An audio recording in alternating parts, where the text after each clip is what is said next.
Hey everyone, I'm working to hit 2,000 subscribers and I need your help to get there. If you enjoy the content, please hit that subscribe button right now.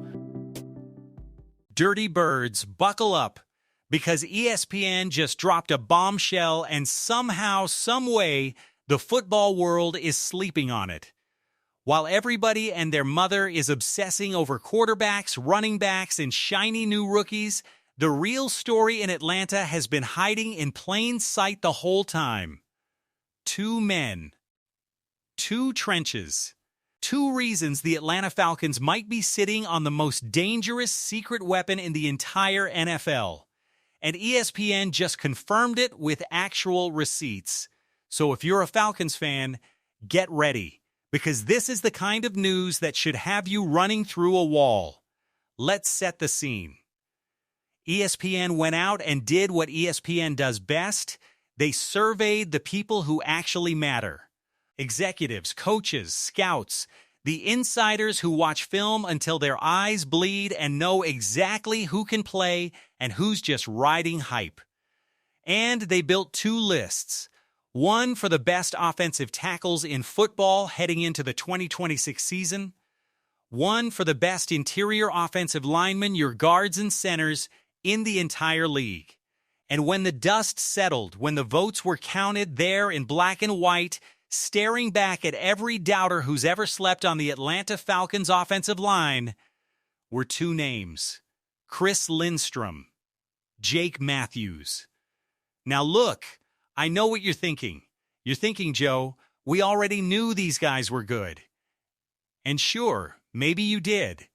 But knowing something in your gut and watching the entire league of coaches, scouts, and executives put their names in writing, that's a different animal entirely.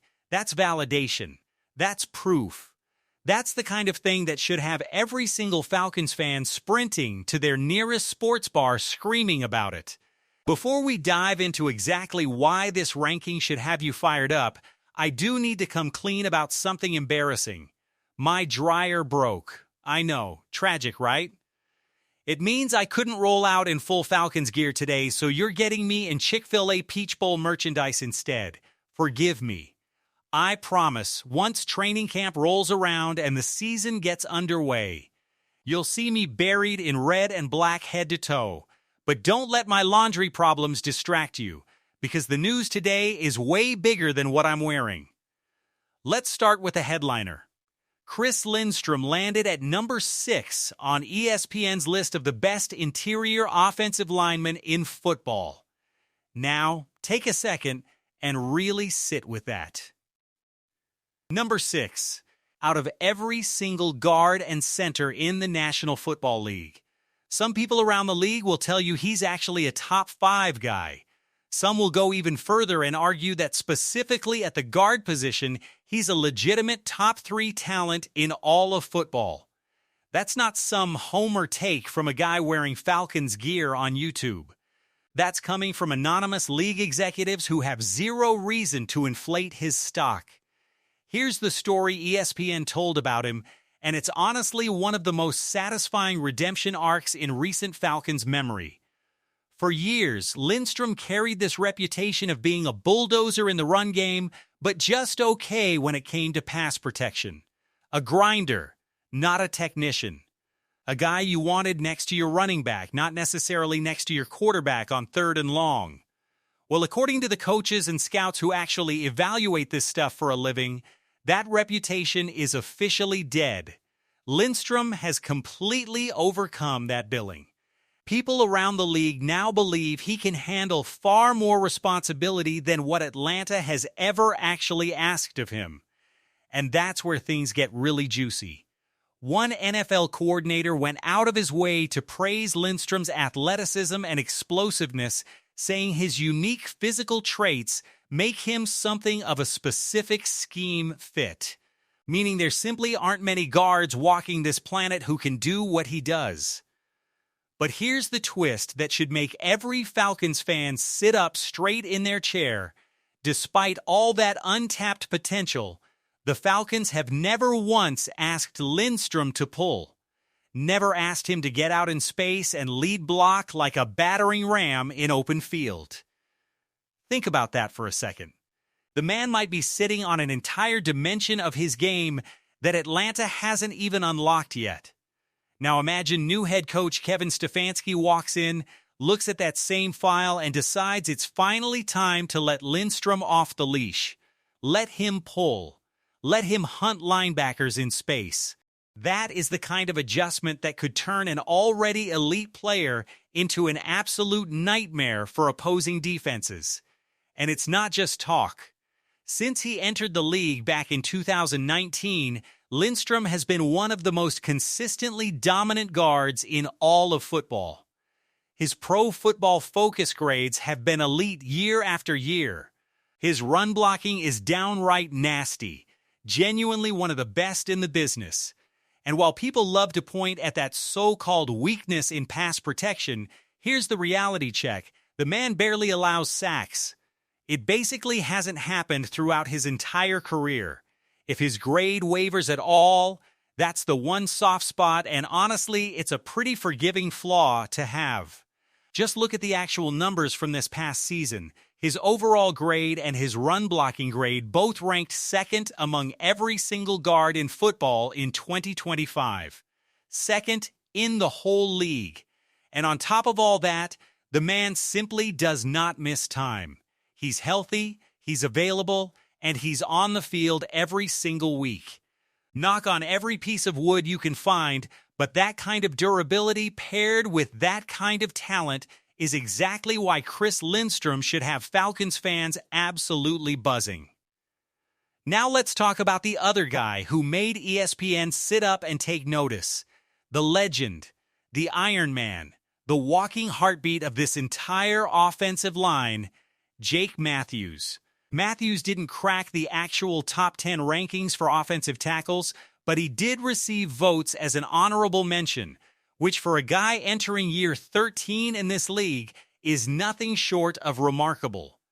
13 years. Let that number marinate. In a league that chews up and spits out offensive linemen the moment their knees start creaking, Jake Matthews is out here entering his 13th season looking like he's just getting started. And the number that really should blow your mind is this one. 196. That's how many consecutive games Jake Matthews has started. 196 games in a row without missing a single start. We're talking about a quarter of the way into the 2026 season away from this man crossing the 200 consecutive start mark. To put that in perspective, the only player anywhere close to that streak across the entire NFL is Josh Allen, the franchise quarterback for the Buffalo Bills. Think about that. A left tackle, arguably the single most demanding, most physically punishing position on the entire offensive line outside of maybe quarterback itself, and Jake Matthews is in a stratosphere of durability shared with almost nobody else in professional football. Now, is Matthews a flawless player at this stage of his career? No, and it wouldn't be fair to pretend otherwise. Left tackle gets scrutinized more than almost any other position on the field, especially when you're protecting a quarterback's blind side. As Matthews has aged, he has started allowing a few more sacks than he used to, and that's likely the exact reason he landed as an honorable mention instead of cracking the actual top 10. But even with that small decline, he was still considered among the upper tier of tackles in the league last season. He might be starting to show a few signs of age, sure, but he is still an incredibly strong, incredibly reliable player, and he remains exactly the kind of steady, dependable presence you want anchoring your offensive line as the face of a franchise. Beyond the pure talent, Matthews represents something you genuinely cannot measure with stats. He is the longest tenured player on the entire Atlanta Falcons roster.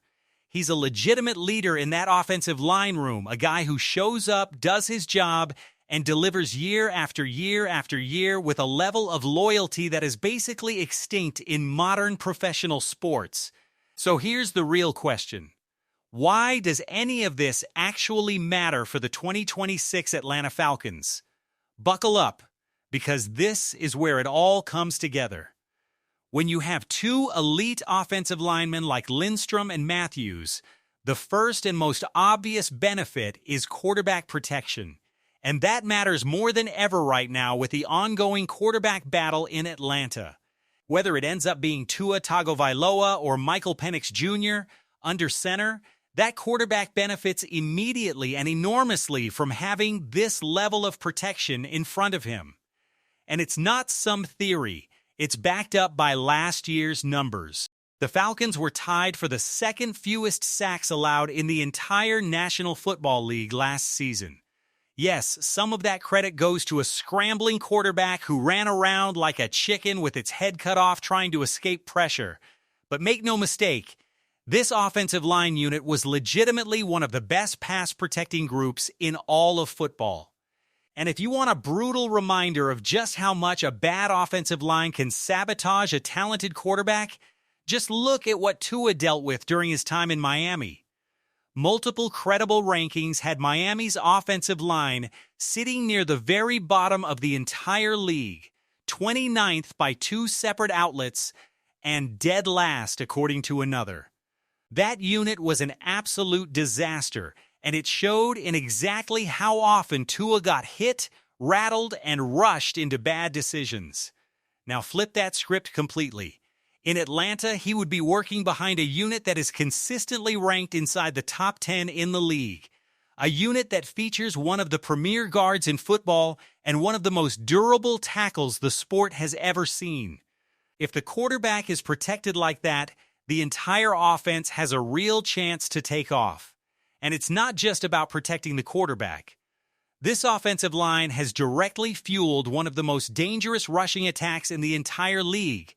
Bijan Robinson put together an absolutely ridiculous season, racking up over 1,400 yards on the ground and adding more than 800 receiving yards on top of that, cementing himself as arguably the best running back in all of football. But even a talent like Bijan doesn't operate in a vacuum. He is getting an enormous boost from the road being paved in front of him.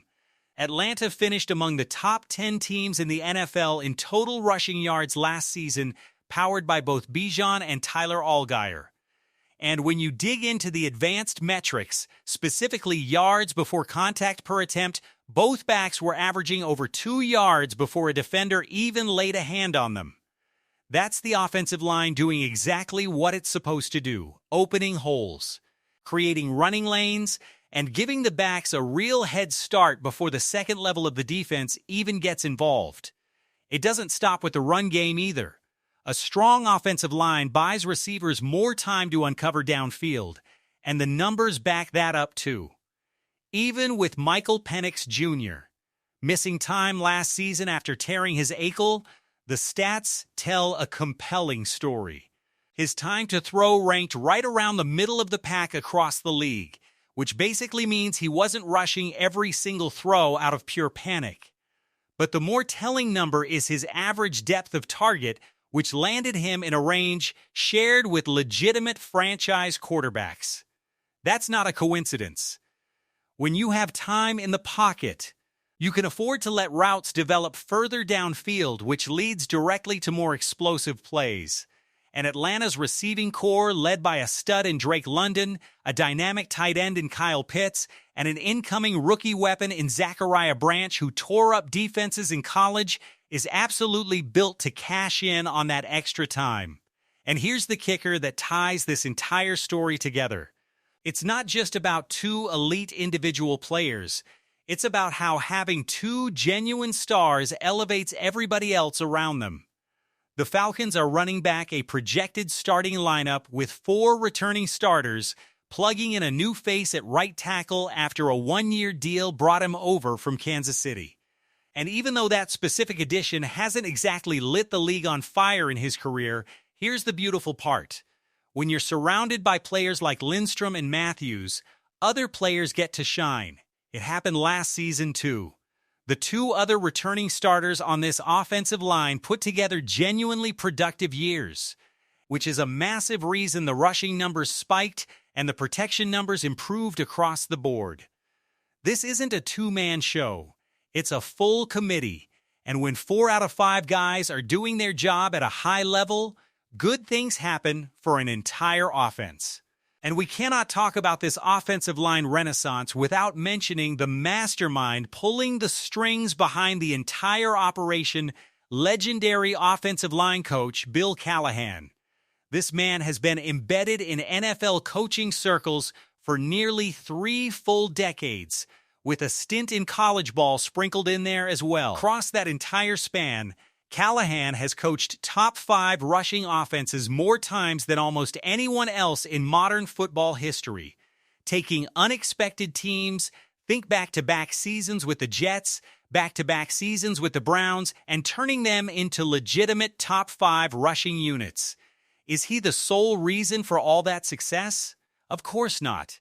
But he is undeniably a driving factor, and having him now steering the ship for Lindstrom, Matthews, and the rest of this Falcons offensive line group should terrify opposing defensive coordinators across the league. So let's bring this all the way home. 2 names, Chris Lindstrom and Jake Matthews. Officially recognized by the very best evaluators in the entire National Football League as elite talents heading into the 2026 season. A durable, dominant, criminally underrated offensive line that protects the quarterback at an elite level, springs one of the best running backs alive, and buys enough time for a talented receiving corps to make big plays happen. Add in a legendary coach with a 3-decade track record of building elite rushing attacks, and you have every single ingredient necessary for this Falcons offense to take a massive leap forward in 2026. This is not hype. This is not wishful thinking from a guy in Chick-fil-A merchandise because his dryer broke. This is coming straight from the coaches, scouts, and executives who evaluate this league for a living. The Atlanta Falcons have 2 certified elite offensive linemen, and the entire football world just found out. Now here's where you come in. If this video fired you up even half as much as it fired me up putting it together, do me a favor and smash that like button right now. If you made it all the way to the end of this video, drop a comment down below and let me know you're a real one, because I promise you, I am going to start shouting some of you out in future videos. And if you have not subscribed to this channel yet, what are you doing? Hit that subscribe button immediately, because we bring you free daily videos covering every single angle of this Atlanta Falcons franchise, and you do not want to miss a single one heading into training camp and this monster of a season ahead. Rise up, Dirty Birds. This offensive line is about to shock the entire league, and I will see you in the next one.